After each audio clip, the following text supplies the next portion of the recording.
महाशिवरात्रि ये वही रात है जब भोलेनाथ तांडव नृत्य करते हैं। ऐसा तांडव कि देवता भी पलकें झपकना भूल जाते हैं। सूर्य की परिक्रमा करती हुई धरा थोड़ी देर के लिए ठहर जाती है और समुद्र के अंतिम तल में उठती हुई लहरें भी अपनी प्रकृति भूलकर शांत हो जाती हैं। पूरी सृष्टि शिव के आगे नतमस्तक हो जाती है। ऐसा भी माना जाता है कि आज ही के दिन शिव शंभू ने समुद्र मंथन से निकला हुआ हलाहल विष अपने कंठ में धारण किया, सृष्टि को विनाश से बचाया और स्वयं नीलकंठ कहलाए।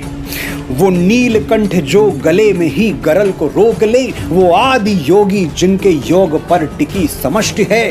पिनाकी नाम का धनुष भुजाओं में जो धारते, वही तो हैं कि जिनकी साधना में लीन सृष्टि है। शिव कौन है? कोई व्यक्ति है जो किसी ऊंचे शिखर पर बैठे हुए हैं? नहीं, शिव आकाश में या पर्वत शिखर पर बैठे हुए कोई व्यक्ति नहीं है। शिव समस्त ब्रह्मांड है। शिव को खोजना नहीं है क्योंकि वो कहीं छुपे हुए नहीं है। कल्पना कीजिए, दोपहर का समय है, धूप चारों ओर खिली हुई है, लेकिन आपको कुछ दिखाई नहीं दे रहा। तो आप क्या करेंगे? सूर्य ढूंढने निकल जाएंगे या आंख ढूंढने निकलेंगे? सूर्य तो है ही, हमें दिखाई नहीं दे रहा तो हमारी आंखों का दोष है। अगर अब तक हम शिव को अनुभव नहीं कर पाए, इसका अर्थ ये नहीं कि शिव नहीं है। हमारे अनुभव की तीव्रता में, उसकी संवेदनशीलता में कमी है, उस पर काम करना जरूरी है। हम तर्क और विज्ञान के युग में जी रहे हैं। इस युग की त्रासदी है कि जो बैंक में जमा ना किया जा सके, हम उसे धन नहीं मानते, और जो दिखाई न दे, हम उसका अस्तित्व स्वीकार नहीं करते। लेकिन दोनों ही परिस्थितियां दुर्भाग्यपूर्ण हैं। प्रेम, करुणा, संबंध, हर्ष, ये सब बैंक में जमा नहीं होते, लेकिन इनसे बड़ा कोई धन नहीं है। शिव दिखाई नहीं पड़ते, लेकिन शिव से बड़ा कोई सत्य नहीं है। हमें हरे भरे पेड़ नजर आते हैं, लेकिन जड़ें कहाँ दिखती हैं? वो तो जमीन के अंदर हैं।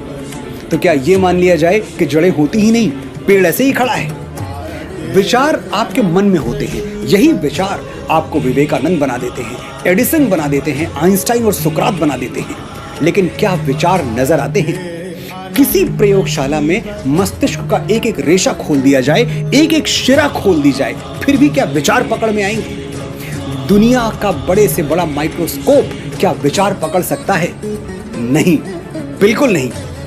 तो क्या यह कहना सही होगा कि विचार होते ही नहीं है? अगर हम इस भूल में पड़ गए कि जो नजर नहीं आता वो है ही नहीं, तो हमसे शिव भी खो जाएंगे और ये संभावना भी खो जाएगी कि हम जीवन में कुछ बड़ा कर पाएं, कुछ दुर्लभ प्राप्त कर पाएं। मैं व्यक्तिगत अनुभव से कह रहा हूं, दुनिया में सबसे अमूल्य वही है जो दिखाई नहीं देता, जो अदृश्य है, क्योंकि जो अदृश्य है वही सत्य है। कविता कागज पर उतरने से पहले अदृश्य होती है, लेकिन कागज पर अंकित हो जाए तो श्री रामचरितमानस बन जाती है और युगों युगों तक हमारा पथ प्रदर्शन करती है। एक कथा सुनाता हूं, और कथा ये समझ के बिल्कुल मत सुनिए कि इसमें तथ्य कितना है, सच और झूठ कितना है, क्योंकि अगर आप मामूली डिटेल्स में उलझ गए तो बड़ी बात हाथ से छूट जाएगी। अगर आप ये सोचते रह गए कि महाभारत का युद्ध सचमुच हुआ था या ये कल्पना मात्र है, तो श्रीमद् भगवद गीता की अमृत सूक्ति। আমি যখন প্রয়াগরাজ মহাকুম্ভে গিয়েছিলাম, তখন এই হনুমান মন্দির থেকে মাটি নিয়ে গেছিলাম প্রয়াগরাজে যাওয়ার জন্য।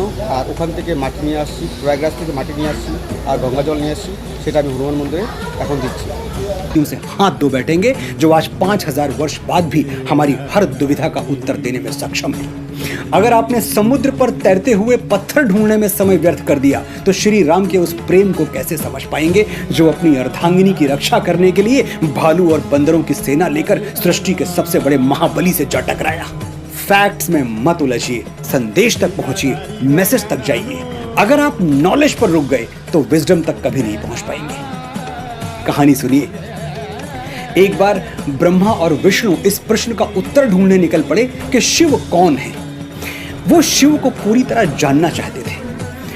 ब्रह्मा जी ने विष्णु भगवान से कहा, मैं उनका मस्तक ढूंढता हूं, तुम उनके चरण खोजो। कहते हैं हजारों वर्षों तक विष्णु शिव के चरण खोजते रहे। सैकड़ों पाताल पीछे छूट गए, वो इतना नीचे जा पहुंचे लेकिन शिव के चरण नहीं मिले। उधर ब्रह्मा जी शिव का मस्तक ढूंढते ढूंढते सैकड़ों आकाश गंगाएं पार कर गए लेकिन शिव का मस्तक नहीं ढूंढ पाए। संदेश क्या है इस कथा का? यही कि शिव का ना कोई आदि है ना कोई अंत, वो अनंत हैं और उस अनंत को अगर किसी ज्योमेट्रिकल डिजाइन में बांधने का प्रयास किया जाए तो वो डिजाइन एकदम शिवलिंग जैसा होगा।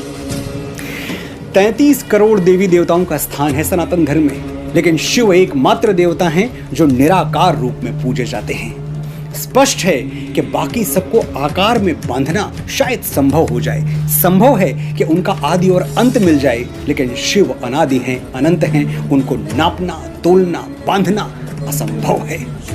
धरा का आदि है वही, गगन का अंत भी वही, समय की धारणाएं सब शिवम पे ही समाप्त हैं। जगत का कोई कण नहीं न जिस पे उनकी छाप हो कि 3 लोक 10 दिशाओं में वही तो व्याप्त हैं। नमो शिवाह का स्वर सतत है गूंजता, समुद्र गर्भ से विराट पर्वतों के छोर तक वही है बस, वही हो बस, वही है और कुछ नहीं। समय की पहली रात्रि से जगत के अंत तक। शिव और राम दो ऐसे नाम जिनकी भक्ति में पूरा संसार डूबा हुआ है, रमा हुआ है, लेकिन दोनों के भक्त प्रायः इस बात पर एकमत नहीं हो पाते कि बड़ा कौन है, शिव बड़े हैं या राम बड़े हैं, कौन भक्त है कौन भगवान है। वैष्णव और शैव के बीच ये द्वंद्व शताब्दियों से चला आ रहा है। शिव के उपासक कहते हैं कि राम शिव के भक्त थे, तभी तो उन्होंने समुद्र पार लंका जाने से पहले शिवलिंग बनाकर भगवान आशुतोष का आशीर्वाद लिया। बात तो सच है, लेकिन शिव का कहा हुआ वो कथन भी सत्य है कि रामः ईश्वरो यस्य सह रामेश्वरः, यानी शिव कहते हैं कि मैं रामेश्वर हूं और इसका अर्थ ये है कि राम मेरे ईश्वर हैं। मेरी समझ में शिव और राम दोनों के बीच परस्पर देव भाव है, यानी शिव राम को ईश्वर मानते हैं और राम शिव को। भगवान श्री राम मानस में कहते हैं, शिव द्रोही मम दास कहावा, सो नर मोहि सपनेहु नहीं पावा, यानी जो शिव से द्रोह करके मुझे पाना चाहता है वो मुझे सत्य में तो दूर स्वप्न में भी नहीं पा सकता। तो अच्छा यही होगा कि हम राम और शिव दोनों की शरण में रहें।